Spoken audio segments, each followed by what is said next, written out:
Hello साथियों, मैं आपका दोस्त बलजीत और एक बार फिर से एक नए एमसीक्यू सेशन के साथ आप लोगों के बीच आया हूं। आज का जो हमारा एमसीक्यू सेशन है वो साथियों मेनली कम्युनिटी से रिलेटेड है। जो आपका कम्युनिटी हेल्थ नर्सिंग है, सीएचएन जिसको आप लोग बोलते हैं, कम्युनिटी हेल्थ नर्सिंग से रिलेटेड ये आपका एमसीक्यू सेशन है। तो एक तो ये ध्यान दें कि ये सीएचओ वाले जितने भी स्टूडेंट्स हैं उनके लिए बहुत ज़्यादा इम्पोर्टेंट है। इसके अलावा कम्युनिटी से रिलेटेड बहुत से क्वेश्चंस आपके अदर एग्जाम्स में भी पूछे जाते हैं। तो आप वीडियो को एंड तक जरूर देखें। रोजाना की तरह नर्सिंग एमसीक्यू सेशन है आज 19/3/2022 और मैं Baljeet Yadav from BHU Banaras Hindu University से एक बार फिर से आप लोगों का स्वागत करता हूं आज की क्लास के अंदर। और बिना कोई डिले किए हुए साथियों, आज का पहला क्वेश्चन आपकी स्क्रीन के ऊपर ये रहा। क्वेश्चन सभी रीड आउट करिएगा कि entomology is the science that study. Entomology एक ऐसा साइंस है जिसके अंदर स्टडी की जाती है। किसकी स्टडी की जाती है ये आपसे पूछा है। पहला ऑप्शन आपको दिया है ह्यूमन बिहेवियर की स्टडी की जाती है, दूसरा है इंसेक्ट्स की स्टडी की जाती है, और तीसरा है बिहेवियर ऑफ एंट्स, एंट्स के बिहेवियर की स्टडी की जाती है, या फॉर्मेशन ऑफ रॉक्स, रॉक्स का फॉर्मेशन किया जाता है। तो साथियों मैं आपको बता देना चाहता हूं कि अगर ह्यूमन बिहेवियर की स्टडी करते हैं तो उसको आप लोग, उस ब्रांच को आप लोग क्या बोलते हैं? साइकोलॉजी बोलते हैं। साथियों क्या बोलते हैं? साइकोलॉजी, यानी साइकोलॉजी बोलेंगे अगर ह्यूमन बिहेवियर की स्टडी होती है। जो इंसेक्ट की स्टडी होती है इसको आप लोग बोलेंगे एंटेमोलॉजी। तो आपका राइट आंसर आपका यहाँ पे निकल के आता है एंटेमोलॉजी, यानी आपका राइट आंसर है साथियों बी आंसर राइट होगा। लॉक कर दिया जाए। अगले क्वेश्चन की ओर बढ़ते हैं हम। अगला जो क्वेश्चन है साथियों एक बार फिर से आप लोग रीड आउट करें। देखो क्वेश्चन है the head quarter of WHO is situated at. जो WHO है, WHO बोले तो वर्ल्ड हेल्थ ऑर्गेनाइजेशन है, इसका हेड क्वार्टर कहाँ पे सिचुएटेड है, कौन सी जगह पे सिचुएटेड है, ये आपसे पूछा गया है साथियों। तो WHO का जो हेड क्वार्टर होता है ये जेनेवा के अंदर है। ऑप्शन सी आपका राइट होगा, जेनेवा के अंदर। और जेनेवा कहाँ पे है? तो आप कह सकते हैं स्विट्जरलैंड में, स्विट्जरलैंड के अंदर है। स्विट्जरलैंड के अंदर जो जेनेवा है वहां पे आपका WHO का हेड क्वार्टर है। आप हमेशा ध्यान में रखें। और WHO के द्वारा जो बहुत सी डिजीज के लिए कंट्रोल प्रोग्राम चलाए जाते हैं, यानी वर्ल्ड हेल्थ ऑर्गेनाइजेशन है ये, हेल्थ से रिलेटेड बहुत सी चीजों के लिए ये काम करता है। आपने कोविड पैंडेमिक के दौरान भी आपने देखा होगा तरह तरह के गाइडलाइंस WHO समय समय पे निकालता रहता है। तो आप लोग ये ध्यान रखें। उसके बाद नेक्स्ट हम आगे बढ़ते हैं और अगला क्वेश्चन हमारी स्क्रीन पे है कि foreigner of modern public health nurse. जैसे आपने देखा होगा जिसको बोलते हैं PHN, public health nurse. PHN की आपने पोस्ट भी देखी होंगी, कई बार गवर्नमेंट सेक्टर में भी ये पोस्ट आती हैं। इसका फॉरेनर कौन था, इसका फाउंडर कौन था, इसको बनाने वाला कौन था? जो मॉडर्न पब्लिक हेल्थ नर्स है, मॉडर्न पब्लिक हेल्थ है, इसको foreigner of modern public health, modern public health को जो बनाने वाला है। और इस पब्लिक हेल्थ के अंदर ही मैंने बताया कि PHN की पोस्ट आती है। तो PHN की पोस्ट आती है तो वहां पे पब्लिक हेल्थ नर्स काम करती है। तो मेनली आपसे ये पूछा गया है कि जो पब्लिक हेल्थ था इसके बारे में जो कॉन्सेप्ट वगैरह दिए गए थे, इसका फॉर्मेशन वगैरह किया था मॉडर्न पब्लिक हेल्थ का, वो किसके द्वारा किया गया था? तो यहाँ पे ऑप्शन एक है फोब के द्वारा, नाइटिंगेल के द्वारा, सरलेटी के द्वारा, या लुइस पास्चर के द्वारा। तो साथियों आप लोग ध्यान में रखेंगे किसके द्वारा दिया गया था ये आपका जो लुइस पास्चर था उसने मॉडर्न पब्लिक इसके बारे में क्या दिया था, ये कॉन्सेप्ट दिया था। तो आप लोग ये ध्यान में रखेंगे। इसके बाद नेक्स्ट आगे अगले क्वेश्चन की ओर बढ़ते हैं साथियों। और नेक्स्ट क्वेश्चन आपकी स्क्रीन पे है most common important health status indicator of a country. किसी भी कंट्री का सबसे इंपॉर्टेंट जो हेल्थ इंडिकेटर होता है वो कौन सा होता है? किसी भी कंट्री का अगर हेल्थ के बारे में बताना है, हेल्थ के बारे में इंडिकेटर कौन सबसे बेस्ट माना जाएगा, किसी भी कंट्री की हेल्थ कैसी है, इस चीज का पता लगाने के लिए कौन से इंडिकेटर को मोस्ट इंपोर्टेंट इंडिकेटर के रूप में माना जाता है। ऑप्शन पढ़िएगा, life expectancy at birth, maternal mortality rate, total fertility rate या infant mortality rate. Life expectancy at birth, इसका मतलब है कि कोई जो लाइफ एक्सपेक्टेंसी है वो बर्थ के टाइम जिसकी ज़्यादा है उसको मानेंगे, या जिसके अंदर मैटरनल मोर्टिलिटी रेट ज़्यादा है उसको इंडिकेटर मानेंगे। उसके आधार पे बताएंगे कि यहाँ के लोगों की हेल्थ अच्छी होगी या नहीं होगी। या फिर जो बच्चों की जो लाइफ होती है, जब बर्थ होती है तो बच्चों की लाइफ एक्सपेक्टेंसी जो बर्थ है उसके आधार पे बताएंगे, या टोटल फर्टिलिटी कितनी जो फर्टाइल रेट है उसके आधार पे, या इन्फेंट मोर्टिलिटी रेट के आधार पे। तो साथियों जो बेस्ट इंडिकेटर है ना, ये माना जाता है लाइफ एक्सपेक्टेंसी एट बर्थ। और जिसकी लाइफ एक्सपेक्टेंसी एट बर्थ अच्छी होगी उस कंट्री के लोगों की देखा होगा आपने, सर्वाइवल जो टोटल एज है वो भी ज़्यादा होती है, और ऐसा आपने फॉरेन में बहुत बार देखा होगा। नेक्स्ट आगे बढ़ते हैं, राइट आंसर ए क्लिक किया जाए। उसके बाद है in the prevention of communicable disease. Communicable disease को प्रिवेंशन करने के लिए, प्रिवेंशन का मतलब होता है रोकथाम करने के लिए, the primary prevention result from, जो प्राइमरी प्रिवेंशन है वो इनमें से किसके रिजल्ट के कारण प्राइमरी प्रिवेंशन होता है। इम्यूनाइजेशन प्राइमरी प्रिवेंशन का एग्जाम्पल है, अर्ली डायग्नोसिस, स्ट्रिक्ट आइसोलेशन, या फिर आप कह सकते हैं ट्रीटमेंट ऑफ डिजीज। आपसे ये पूछा है कि किसी कम्युनिकेबल डिजीज को अगर प्रिवेंट करना है तो प्रिवेंट करने के लिए जो प्राइमरी प्रिवेंशन, प्राइमरी लेवल के ऊपर जो काम किया जाता है वो इन ऑप्शन में से प्राइमरी लेवल का काम कौन सा है।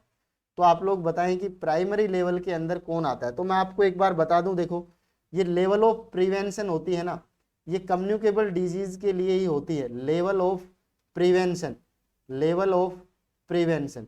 और साथियों आप लोगों ने सुना होगा लेवल ऑफ प्रिवेंशन के अंदर कि 3 प्रकार की प्रिवेंशंस हम यूज करते हैं कम्युनिटी में, और कम्युनिकेबल डिजीज को प्रिवेंट करने के लिए, कम्युनिकेबल डिजीज की रोकथाम करने के लिए। अब साथियों यहाँ पे आपने देखा होगा, देखो लेवल ऑफ प्रिवेंशन के अंदर एक होती है प्राइमोराइडल, प्राइमोर्डियल प्रिवेंशन, एक होती है साथियों, दूसरी होती है प्राइमरी प्रिवेंशन, प्राइमरी प्रिवेंशन, और तीसरी होती है साथियों सेकेंडरी प्रिवेंशन, सेकेंडरी प्रिवेंशन। उसके बाद नेक्स्ट है टर्सरी प्रिवेंशन। बहुत से क्वेश्चन एग्जाम में पूछे जाते हैं, बहुत ज़्यादा इंपॉर्टेंट ये पॉइंट है। कम्युनिकेबल डिजीज को प्रिवेंट करने के लिए हम जो भी स्कीम चलाते हैं, जो भी प्रोग्राम चलाते हैं, वो किसी ना किसी प्रिवेंशन को ध्यान में रख के ही चलाए जाते हैं। अब आपसे क्वेश्चन बहुत सारे यहाँ से पूछे जाते हैं कि बताओ फला प्रोग्राम है वो कौन से टाइप के प्रिवेंशन का एग्जाम्पल है, इस तरह से भी क्वेश्चन आ सकता है। या फिर अभी जो मैंने क्वेश्चन दिया है इस प्रकार से पूछ सकते हैं कि बताओ इनमें जो प्राइमरी प्रिवेंशन है उसके अंतर्गत इनमें से कौन आता है जो प्रिवेंट करता है कम्युनिकेबल डिजीज को। तो आप लोग एक बार सुन लें इनका एग्जाम्पल, उसके बाद आप लोग ध्यान में रखें। पहले तो आपको ये पता होना चाहिए कि प्राइमोर्डियल प्रिवेंशन क्या होती है। देखो प्राइमोर्डियल प्रिवेंशन वो प्रिवेंशन होती है जिसके अंदर रिस्क फैक्टर्स को क्या किया जाता है, रिस्क फैक्टर्स को प्रिवेंट कर दिया जाता है। ऐसी प्रकार की प्रिवेंशन को हम क्या कहेंगे, प्राइमोर्डियल प्रिवेंशन कहेंगे।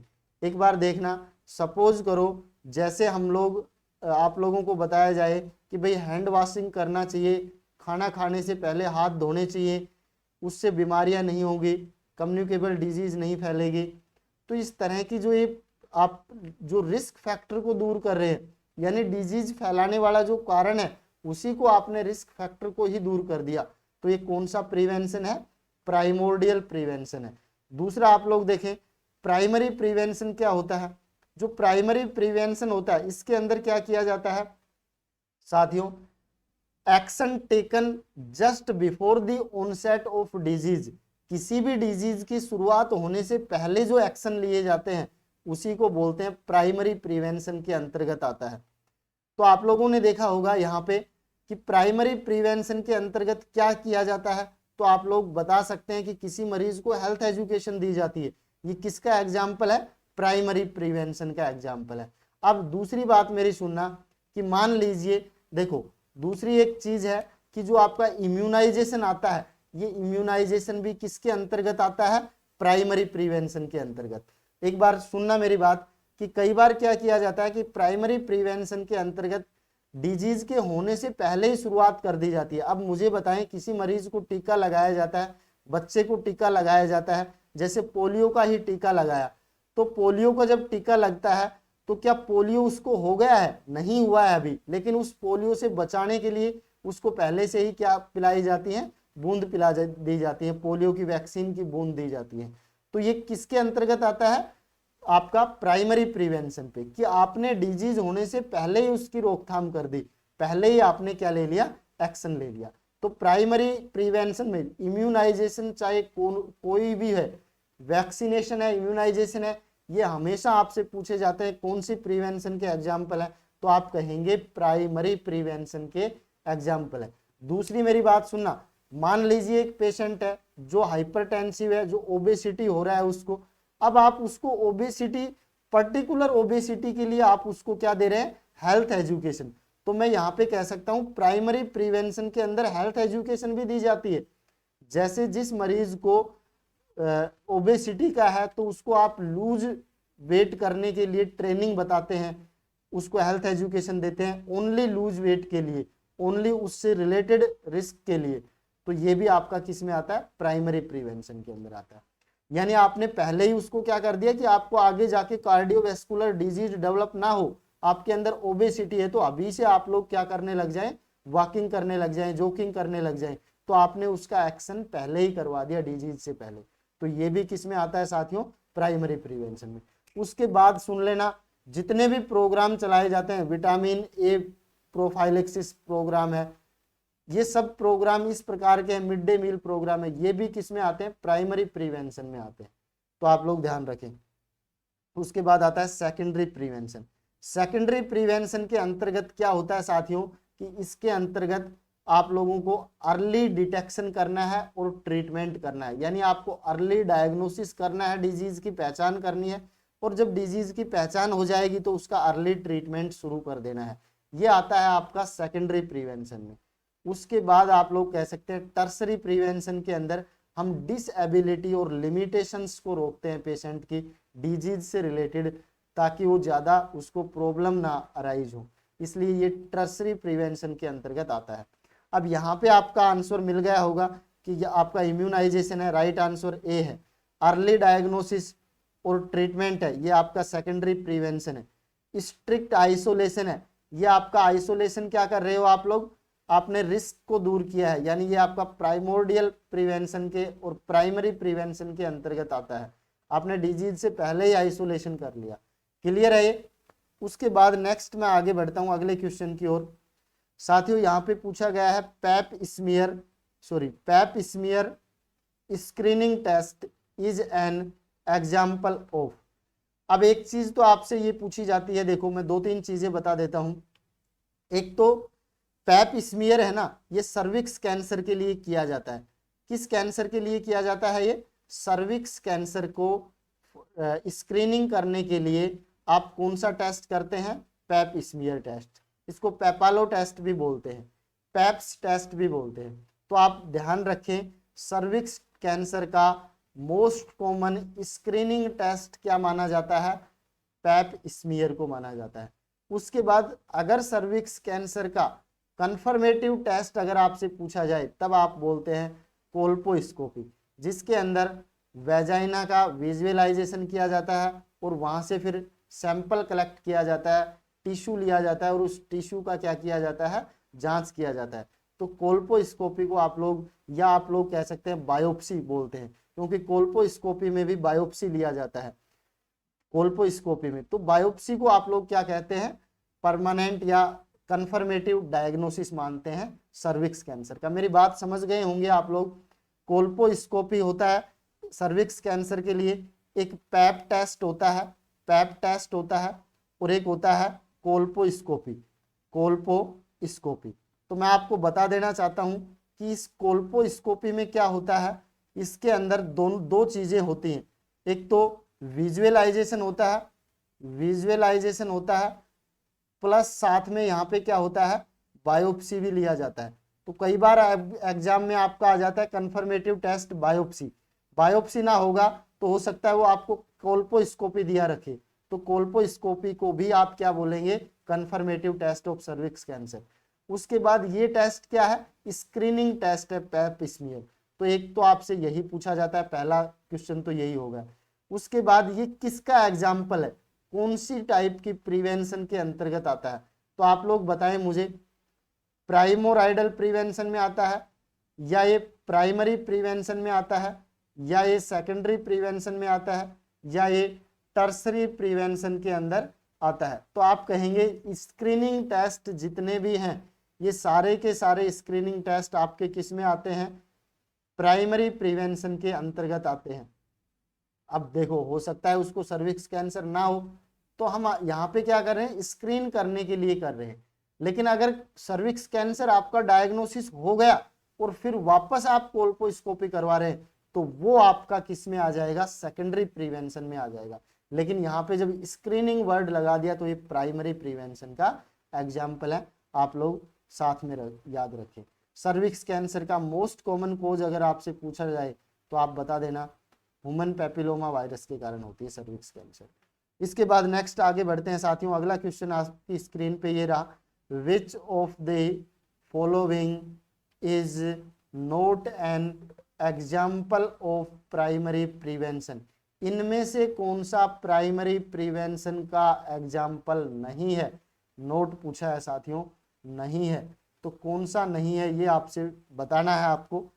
बोलो, ब्रेस्ट सेल्फ एग्जामिनेशन ये भी स्क्रीनिंग टेस्ट है, और किसका स्क्रीनिंग टेस्ट माना जाता है, तो आप कहेंगे screening test of breast cancer. जो ब्रेस्ट कैंसर है उसका स्क्रीनिंग टेस्ट होता है, और स्क्रीनिंग टेस्ट किस में आते हैं, प्राइमरी प्रिवेंशन के अंदर। तो आप क्या कहेंगे, ये भी एग्जाम्पल हो सकता है। उसके बाद देखो स्मोकिंग सीसेशन, आप लोग बता रहे हैं स्मोकिंग सीसेशन कर दो, स्मोकिंग करना बंद कर दो। उसके बाद आगे बढ़ते हैं, देखो नेक्स्ट है बीसीजी वैक्सीनेशन, किसी को बीसीजी वैक्सीनेशन करना है, ये भी आपका प्राइमरी प्रिवेंशन है। उसके बाद विटामिन ए सप्लीमेंटेशन दे रहे हैं, ये भी प्राइमरी प्रिवेंशन के अंतर्गत आता है। तो कौन नहीं है एग्जाम्पल, तो आप कहेंगे स्मोकिंग सीसेशन नहीं है।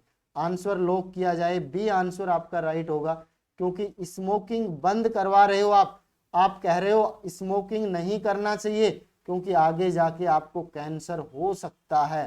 तो ये हेल्थ एजुकेशन हो गई। या आप लोग किससे बचा रहे हैं, रिस्क फैक्टर से बचा रहे हैं। आप लोग किससे बचा रहे हैं, रिस्क फैक्टर को प्रिवेंट कर रहे हैं। यहाँ पे रिस्क फैक्टर को क्या कर रहे हैं, प्रिवेंट। और रिस्क फैक्टर को जब प्रिवेंट करेंगे तो ये किसके अंदर आएगा, प्राइमोराइडल का एग्जाम्पल होगा। ये किसका एग्जाम्पल है साथियों, तो आप कहेंगे प्राइमोर्डियल प्रिवेंशन का एग्जाम्पल है। क्लियर हो गया, तो ये आपसे पूछा गया। नेक्स्ट हम आगे बढ़ते हैं। उसके बाद है मॉनिटरिंग ऑफ ब्लड प्रेशर, कोई ब्लड प्रेशर को मॉनिटर कर रहा है, विच लेवल ऑफ प्रिवेंशन, ये किसके अंतर्गत आता है, ब्लड प्रेशर को मॉनिटर करना। तो आप लोग यहाँ पे देखिए प्राइमोर्डियल, प्राइमरी, सेकेंडरी, टर्सरी, तो ये एग्जाम्पल है साथियों आपके सेकेंडरी प्रिवेंशन। आंसर आपका होगा सी, आंसर को लॉक किया जाए, सेकेंडरी प्रिवेंशन का एग्जाम्पल है। सुनो क्यों है, क्योंकि देखो कोई मरीज आपके पास आया है, आपके पास एडमिट है, आप उसका क्या कर रहे हैं, early diagnosis and treatment, early diagnosis. और अर्ली डायग्नोसिस करने के लिए आप लोग क्या कर रहे हैं, उसका बीपी चेक कर रहे हैं। अर्ली डायग्नोसिस के लिए आप उसका क्या चेक कर रहे हैं, बीपी चेक कर रहे हैं।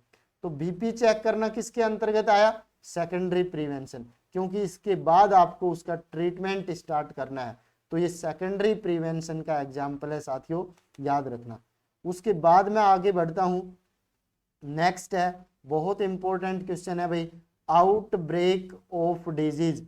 जब डिजीज का आउटब्रेक होता है, आउटब्रेक का मतलब होता है डिजीज जब बहुत तेजी से फैलती हैं, एक बड़े एरिया के अंदर कंट्रोल में नहीं रहती हैं, तो उसको बोलते हैं outbreak of disease in the community.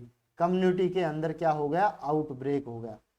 Access the normal expectation is, कि एक कम्युनिटी है, outbreak of disease in the community in excess the normal expectation is, normal expectation से ज्यादा किसी कम्युनिटी के अंदर कोई डिजीज का, कम्युनिकेबल डिजीज का आउटब्रेक हो गया है, उसको आप लोग क्या बोलेंगे, उस टर्म को आप लोग क्या बोलेंगे?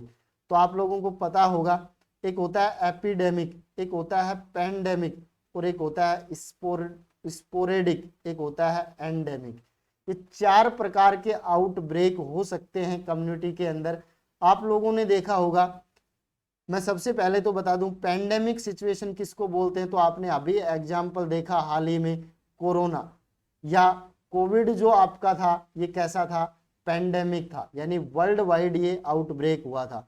और इसके अंतर्गत आप लोगों ने देखा होगा ये पेंडेमिक की कैटेगरी में आता है, पेंडेमिक डिजीज की कैटेगरी में, क्योंकि इसने वर्ल्ड वाइड लोगों को अफेक्ट किया था। तो पेंडेमिक तो हम किसको कहेंगे, पेंडेमिक किसी कम्युनिकेबल डिजीज का वो आउटब्रेक है जो एक से ज्यादा कंट्रीज को क्या करता है, प्रभावित करता है, और बहुत बड़ी संख्या में लोगों को प्रभावित करता है, इसको बोलते हैं पेंडेमिक। तो कोविड क्या था, पेंडेमिक था।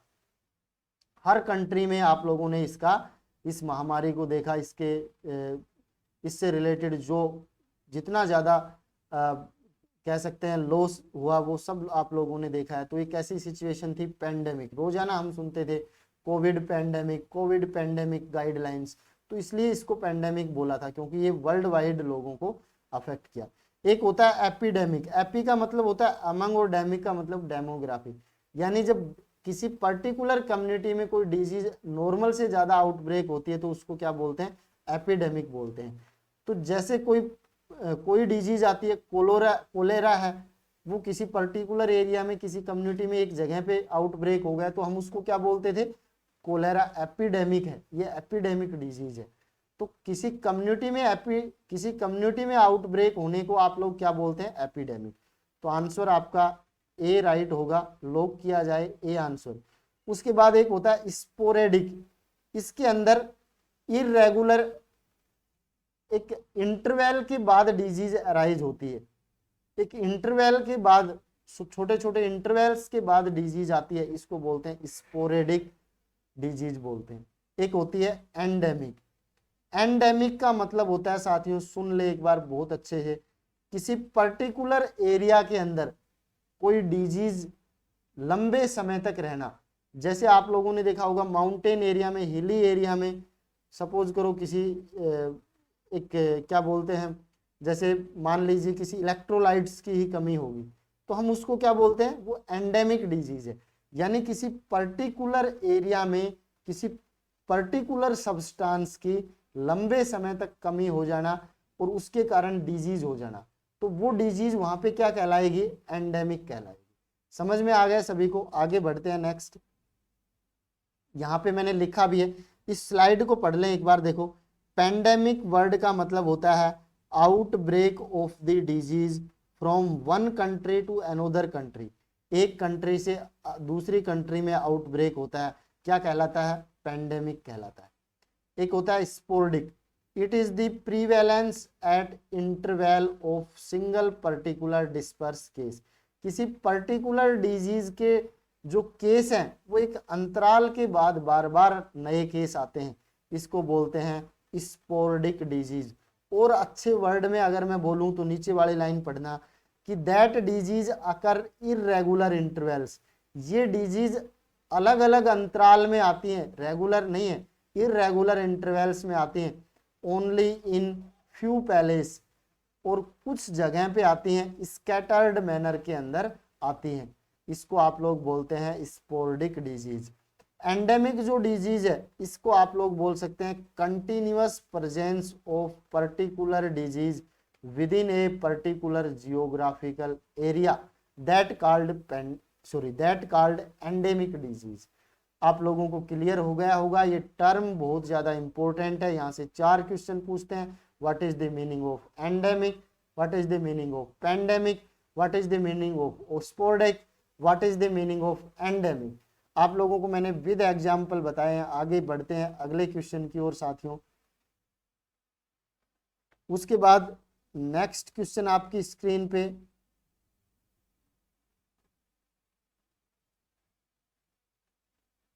हाँ जी देखो नेक्स्ट क्वेश्चन है that is father of epidemiology. अभी आपने जो एपिडेमियोलॉजी बताई थी उसके फादर कौन है, किसको माना जाता है father of epidemiology? John Snow, Joseph Lister, Karl Steiner, Robert Hooke. तो आप लोगों को पता होगा कार्ल स्टीनर था, इसने ब्लड ग्रुप की खोज की थी। किसकी खोज की थी भाई? ब्लड ग्रुप की। ब्लड ग्रुप के बारे में, ब्लड ग्रुपिंग के बारे में सबसे पहले कार्ल स्टीनर ने बताया था 1901 के अंदर। एक ऑस्ट्रेलियन साइंटिस्ट था जिसने सबसे पहले ब्लड ग्रुप के बारे में आप लोगों को बताया था। ये क्वेश्चन भी बहुत बार आपसे पूछा जाता है साथियों। उसके बाद रॉबर्ट हुक था, इसने सेल की खोज की थी, कोशिका के बारे में बताया था रॉबर्ट हुक ने। उसके बाद अगर आपसे पूछा जाए जॉन स्नो को आपको फादर ऑफ एपिडेमियोलॉजी बोला जाता है। तो राइट आंसर आप लोग लॉक कर दीजिएगा, राइट आंसर ए है। नेक्स्ट बढ़ता हूं आगे की ओर। अगला क्वेश्चन स्क्रीन पे रीड आउट करें सभी। The period between infection and detection of antibodies against HIV is known as. आप लोग समझना, एक चीज मैं वापस बता रहा हूं कि क्वेश्चन आपसे ये कह रहा है कि किसी एक ऐसा पीरियड है, देखो एक ऐसा पीरियड है जिसमें इन्फेक्शन हुआ। मान लीजिए यहाँ पे इन्फेक्शन हुआ किसी मरीज को, और उस इन्फेक्शन होने से और एंटीबॉडी का डिटेक्शन होने तक, एक बार देखना यहाँ पे किसी मरीज को क्या हुआ? इन्फेक्शन हुआ। यहाँ पे किसी मरीज को इन्फेक्शन हुआ भाई, और यहाँ पे उस मरीज को बिफोर एंटीबॉडी डिटेक्शन, एंटीबॉडी का डिटेक्शन नहीं हुआ है, एंटीबॉडी डिटेक्शन। इस एंटीबॉडी डिटेक्शन से पहले ये वाला जो पीरियड है, ये वाला जो पीरियड है, इस पीरियड को बोला जाता है विंडो पीरियड। इसको क्या बोला जाता है साथियों? Window period. और ये आपको मोस्टली HIV के अंदर देखने को मिलता है। अब देखिए ये विंडो पीरियड होता क्या है, यहां से बहुत क्वेश्चन पूछे जाते हैं, समझ लेना इसको अच्छे से। देखो मान लीजिए एक पेशेंट को HIV का इन्फेक्शन आज हो गया है, मान लीजिए अब HIV का इन्फेक्शन हो गया, लेकिन उस पेशेंट को यहाँ पे इस पॉइंट पे हमने अगर उस मरीज को क्या किया, एंटीबॉडी का डिटेक्शन किया यहाँ पे, तो उसको क्या मिल रहा है? नेगेटिव मिल रहा है। एंटीबॉडी टेस्ट कैसा है? अभी नेगेटिव है, क्योंकि उसका इंक्यूबेशन पीरियड पूरा नहीं हुआ। यहाँ पे मरीज को HIV हो गया है लेकिन टेस्ट नेगेटिव है। अभी वो कौन से पीरियड में है? विंडो पीरियड में है। यहाँ से वो किसी दूसरे मरीज को डिजीज ट्रांसफर कर सकता है, क्योंकि अभी वो कौन से पीरियड में है? विंडो पीरियड में है। क्योंकि विंडो पीरियड वो पीरियड होता है जिसमें इन्फेक्शन से लेके और एंटीबॉडी डिटेक्शन के बीच का पीरियड है, उस पीरियड को आप लोग विंडो पीरियड बोलते हैं। तो आपसे यही पूछा है कि the period between infection and detection of antibody against HIV वो क्या कहलाता है? एक्यूट इन्फेक्शन कहलाता है? नहीं भाई, क्रोनिक इन्फेक्शन। एक्टिव HIV, अभी एक्टिव HIV नहीं हुआ है, एक्टिव बाद में होगा जब टेस्ट पॉजिटिव आएगा, उसके बाद ये कहलाता है आपका विंडो पीरियड कहलाता है। आंसर आप लोग डी को टिक करें, आंसर डी को लॉक किया जाए, दैट इज विंडो पीरियड। आगे बढ़ते हैं साथियों। अगला क्वेश्चन है आपका the major cause of infant mortality rate. Infant mortality IMR, infant mortality rate. Infant mortality rate का मेजर कोज पूछा है आपसे। क्या पूछा है साथियों? कोज पूछा है, मेजर कोज पूछा है। तो आप लोग बताएं, डायरिया मेजर कोज है, respiratory infection, congenital anomalies, low birth weight and prematurity. तो आप लोग बता दें, इन्फेंट में मोर्टिलिटी यानी मृत्यु दर का मोस्ट इंपोर्टेंट कोज है लो birth weight and pre maturity को माना जाता है, सबसे मेजर इसको बोलें। इसके बाद ये सारे ही कोज हैं वैसे तो इन्फेंट मोर्टिलिटी के, लेकिन सबसे मेजर कोज आपका इन्फेंट के अंदर लो बर्थ वेट और प्री मैच्योरिटी है। आगे बढ़ते हैं साथियों, अगला क्वेश्चन आपकी स्क्रीन पे ये रहा, the test use to identify the immunity status against diphtheria. एक पेशेंट है जिसको डिप्थीरिया है, डिप्थीरिया के अगेंस्ट उसका इम्यूनिटी स्टेटस अगर चेक करना हो तो कौन सा टेस्ट से चेक करेंगे, ये आपसे पूछा गया है साथियों। आप लोग बताएं, बहुत रिपीटेबल क्वेश्चन होता है ये। देखो, एक होता है सिक टेस्ट, एक होता है विडाल टेस्ट, एक मोन्टेक्स टेस्ट और एक एलन टेस्ट। तो मैं आपको बता देना चाहता हूं, जो सिक टेस्ट है ये आपका डिप्थीरिया के लिए किया जाता है। विडाल जो टेस्ट है ये आपका टाइफॉइड फीवर के लिए किया जाता है, टाइफॉइड फीवर के लिए। उसके बाद मोन्टेक्स है, ये ट्यूबरक्लोसिस के लिए किया जाता है। और एलन टेस्ट है, ये आप लोगों को पता है अल्नर आर्टरी की पेटेंसी को, radial ulnar and radial, ulnar और रेडियल आर्टरी की पेटेंसी को चेक करने के लिए एलन टेस्ट किया जाता है। तो राइट आंसर आप सभी को मिल गया होगा, सिक टेस्ट। उसके बाद नेक्स्ट हम आगे बढ़ते हैं, अगले क्वेश्चन के ऊपर आइएगा। क्वेश्चन नंबर 14 है, which of the following vaccine, इनमें से कौन सा वैक्सीन है that is Contra indicated during pregnancy, जो प्रेगनेंसी के अंदर नहीं दिया जाएगा वो वैक्सीन कौन सा है इनमें से। तो आप लोग देखें यहाँ पे, MMR, measles mumps rubella, hepatitis B, DPT या DT। तो आप लोगों को मैं बता दूं साथियों कि इनमें कौन सा जो वैक्सीन है वो नहीं दिया जाएगा, ये आपसे पूछा गया है, कॉन्ट्रा इंडिकेट है। तो आप लोग आंसर बता दें, हमेशा प्रेगनेंसी के अंदर मीजल मम्प्स रूबेला इसको नहीं दिया जाता है, क्योंकि ये कंजेनाइटल एनोमलाइज एबनॉर्मलिटीज कोज कर सकता है, क्योंकि ये कैसे टाइप का है। तो आप कह सकते हैं ये, एक आपने सुना होगा वैक्सीन, एक लाइव अटेनुएटेड वैक्सीन आता है, एक होता है live attenuated vaccine, live attenuated vaccine, यानी इसके अंदर जो रोग कारक है उसकी पैथोजेनिसिटी को कम कर दिया जाता है, उसको क्षीण कर दिया जाता है, यानी वो रोग फैलाने की स्थिति में नहीं होता है, और उसको वैक्सीन के रूप में यूज किया जाता है। इसको लाइव एटेन्यूएटेड वैक्सीन बोलते हैं। एक होते हैं किल्ड वैक्सीन, जिनके अंदर उस पॉजिटिव ऑर्गेनिज्म को किल्ड रूप में रखा जाता है, उसकी ओनली इम्यूनोजेनिसिटी को काम में लिया जाता है।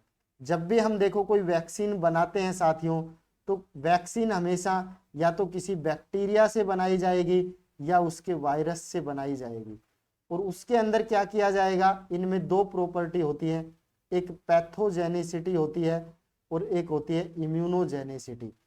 तो हमेशा वैक्सीन में इम्यूनोजेनिसिटी को काम में लिया जाता है, पैथोजेनिसिटी को या तो लेबोरेटरीज में खत्म कर दिया जाता है या बहुत कम मात्रा में रखा जाता है। जब बहुत कम मात्रा में रखेंगे तो उसको लाइव अटेनुएटेड बोल देंगे, और जब पैथोजेनिसिटी को बिल्कुल खत्म कर दिया जाएगा, ओनली इम्यूनोजेनिसिटी काम में लिया जाएगा, तो उसको किल्ड वैक्सीन बोला जाता है। अब आपको समझ में आ गया होगा, लाइव अटेनुएटेड वैक्सीन के अंदर हम बैक्टीरिया या वायरस को बहुत ज़्यादा हद तक मारते हैं, लेकिन उसको बिल्कुल ख़त्म नहीं किया जा सकता। वो बिल्कुल लाइव कंडीशन में हो सकता है, लेकिन वो डिजीज फैला सकता है। तो जो प्रेगनेंसी जो डिजीज कंडीशन है उसमें हम लाइव अटेनुएटेड वैक्सीन को नहीं देते हैं, ये चीज़ समझ ले। अब एक चीज़ मैं आप लोगों को और बता देता हूँ कि आप लोगों से अगर पूछा जाए, यहाँ पे मैंने यहाँ पे स्लाइड नहीं लिया साथियों, लेकिन आप लोग देखना, एक बार मैं यहाँ पे समझा देता हूँ कि अगर आप लोगों से पूछा जाए कि भाई लाइव अटेनुएटेड वैक्सीन कौन सी है और किल्ड वैक्सीन कौन सी है, वो अगर आपसे पूछा जाए तो मैंने एक मेनोमिक्स बनाया है जिसको आप लोग यूज कर सकते हैं याद करने के लिए। मैं इधर बना रहा हूँ। अगर आपसे ये लाइव अटेनुएटेड का एग्जाम्पल है तो आप लोगों से मैं बोल रहा हूँ, यहाँ पे लिख रहा हूँ कि जितनी भी लाइव अटेनुएटेड वैक्सीन है उसके लिए आप ये वर्ड याद रखें, माई, उसके बाद रोम, माई रोम, माई रोम, और उसके बाद आप लोग बोल दें ट्रिप, माई रोम ट्रिप। ये जितनी भी वैक्सीन है ये सारी आपकी क्या है, लाइव अटेनुएटेड वैक्सीन है। आपसे पूछा जाता है इनमें से कौन सा लाइव अटेनुएटेड वैक्सीन का एग्जाम्पल है, इनमें से कौन सा किल्ड वैक्सीन का एग्जाम्पल है, ये आप लोगों से साथियों पूछा जाता है। तो आप लोग बताएं, एम बोले तो मम्प्स, उसके बाद वाई बोले तो येलो फीवर, आर बोले तो रूबेला, ओ बोले तो ओरल पोलियो और ओरल टाइफॉइड, उसके बाद एम बोले तो मीजल्स, उसके बाद ई बोले तो आपका एंडेमिक टाइफस, उसके बाद टी बोले तो टीबी वैक्सीन जिसको बीसीजी वैक्सीन बोलते हैं, उसके बाद आर बोले तो रूबेला, आई बोले तो इन्फ्लुएंजा और पी बोले तो प्लेग। यानी ये सारी की सारी वैक्सीन आपकी ये सारी की सारी लाइव अटेनुएटेड वैक्सीन है। उसके बाद इसके अलावा जो एग्जाम्पल बचे वो सारे आप लोग आंख बंद करके बोल सकते हैं कि वो किल्ड वैक्सीन के एग्जाम्पल है। जैसे आपने देखा होगा टाइफॉइड किल्ड वैक्सीन आता है, कोलेरा है, पर्ट्यूसिस है, मेनिंजाइटिस है, प्लेग है, रेबीज है, साल्क पोलियो। एक साल्क होता है, एक सैबीन होता है पोलियो में। तो सैबीन तो आपका आता है लाइव अटेनुएटेड में और साल्क आपका आता है किल्ड वैक्सीन के अंदर। आप लोगों को मैं वापस बता रहा हूं, साल्क और सैबीन आपसे पूछा जाता है कि साल्क किसका एग्जाम्पल है, सैबीन किसका है, तो एक को याद कर ले, साल्क आपका किल्ड वैक्सीन का एग्जाम्पल है। साथियों आप लोग याद रखें, मैं यहाँ पे ये बोल रहा हूँ, देखो यहाँ पे लिख रहा हूँ साल्क, और साल्क बोले तो देखो ये लास्ट में के आ रहा है, इसको के से आप याद कर सकते हैं किल्ड, के से आप लोग क्या याद कर सकते हैं, किल्ड। साल्क कैसा है, किल्ड वैक्सीन है। सैबीन कैसा है, लाइव अटेनुएटेड है। ये क्वेश्चन आपको एग्जाम में वहां पे कंफ्यूज होंगे, तो इस तरह से आप लोग याद कर लें, ये ट्रिक मैंने बता दी है। उसके बाद आपने देखा होगा hepatitis A, influenza, Japanese encephalitis, diphtheria और टिटनस, ये सारे टोक्सोइड हैं, या आप लोग कह सकते, डिप्थीरिया और टिटनस तो टोक्सोइड है, ये डीटी है, ये टोक्सोइड टाइप का है, टोक्सोइड टाइप का है। ये सारे आपके, ये दोनों क्या है आपके, डीपीटी क्या है आपका, ये सब क्या है, तो आप लोग बताएंगे ये किल्ड वैक्सीन है। आगे बढ़ते हैं नेक्स्ट अगले क्वेश्चन की ओर साथियों। उसके बाद एक दो चीजें और आपको मैं बता देता हूं, या वैक्सीन और इससे रिलेटेड मैं एक चैप्टर बनाऊंगा जिसमें आपको कंप्लीट डिटेल एग्जांपल दूंगा मैं कि वैक्सीन को कितने डिग्री पे स्टोर करना चाहिए, कौन सी वैक्सीन को फ्रीजर में रखना चाहिए, कौन सी वैक्सीन को कोल्ड कंपार्टमेंट में रखना चाहिए, किसको डीप फ्रीजर में नहीं रखना चाहिए, कौन सी वैक्सीन है जिनको डीप फ्रीज में रखा जाता है, वैक्सीन को जो वैक्सीन का जो क्वालिटी मेजरमेंट करेंगे कि वैक्सीन खराब हुई या नहीं हुई, उसको आप किस टेस्ट के द्वारा उसका मेजरमेंट करेंगे, तो वैक्सीन वायल मॉनिटर आता है वीवीएम। तो इन सब चीज़ों के बारे में मैं एक कंप्लीट वीडियो लेके आऊँगा वैक्सीन के लिए, वहाँ पे हम डिस्कस करेंगे। तो साथियों उसको देखना आप बिल्कुल ना भूलें। मैं इन सारी चीज़ों से रिलेटेड, कितने प्रकार की वैक्सीन है, क्या वैक्सीन होता है और उनसे रिलेटेड क्या इंपॉर्टेंट बातें हैं जो आपको ध्यान में रखनी चाहिए, इन सब चीज़ों के लिए उस लेक्चर को आप लोग ज़रूर देखें जो आपको जल्दी ही इसी यूट्यूब चैनल पे, जिसका नाम आपको पता है एम नर्सिंग कैरियर पॉइंट है, इसके ऊपर आपको मिलेगा। और आप लोग चैनल को शेयर और सब्सक्राइब करें, बेल आइकॉन को प्रेस कर लें ताकि जब भी आपको वीडियो का नोटिफिकेशन आए आप लोग उसको देख सकें। साथियों अगला क्वेश्चन में आगे बढ़ता हूं कि drug of choice, drug of choice आपसे पूछी गई है कोलेरा की, डीओसी पूछा गया है कोलेरा के अंदर। तो सबसे पहले तो आप लोग बता दें कि जो ये कोलेरा है ये वाटर बोर्न डिजीज है। आपसे क्वेश्चन पूछा जाता है ये कैसी डिजीज है, तो तो आप कह सकते हैं ये वाटर बोर्न डिजीज है, और यानी ये गंदे पानी वगैरह से ज़्यादा फैलती है, इसलिए इसको वाटर बोर्न डिजीज बोलते हैं। इसके अंदर आप लोगों को राइस कलर का स्टूल देखने को मिलता है, राइस वाटर स्टूल देखने को मिलता है। राइस वाटर स्टूल कौन सी डिजीज का क्लासिकल सिम्टम है? आप कहेंगे कोलेरा का। कोलेरा के अंदर राइस वाटर स्टूल देखने को मिलता है। कोलेरा कैसी डिजीज है? वाटर बोर्न डिजीज है। सेकंड क्वेश्चन, कोलेरा के अंदर कौन सी ड्रग ऑफ चॉइस यूज की जाती है? तीसरा क्वेश्चन। क्वेश्चन एक है, यहाँ से 3 क्वेश्चन बना दिए हैं मैंने, तो आप लोग बताएं। टेट्रासाइक्लिन है, इसको ड्रग ऑफ चॉइस माना जाता है, आंसर ए को लॉक करें। उसके बाद पेनिसिलिन, क्लोरामफेनिकॉल, कोल्ड ट्राइमेक्साजोल, ये नहीं यूज की जाती है। Drug of choice tetracycline. उसके बाद साथियों, आज का जो हमारा लेक्चर था ये यहीं तक है, यहीं तक पढ़ेंगे हम। आज के लिए इतना ही काफ़ी है।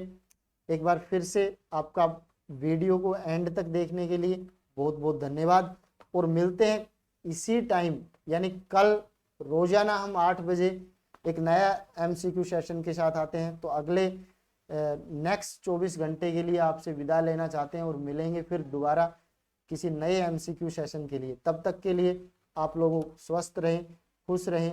इन्हीं दुआओं के साथ, इन्हीं शुभकामनाओं के साथ आज के इस सेशन की हम एंडिंग करते हैं। धन्यवाद।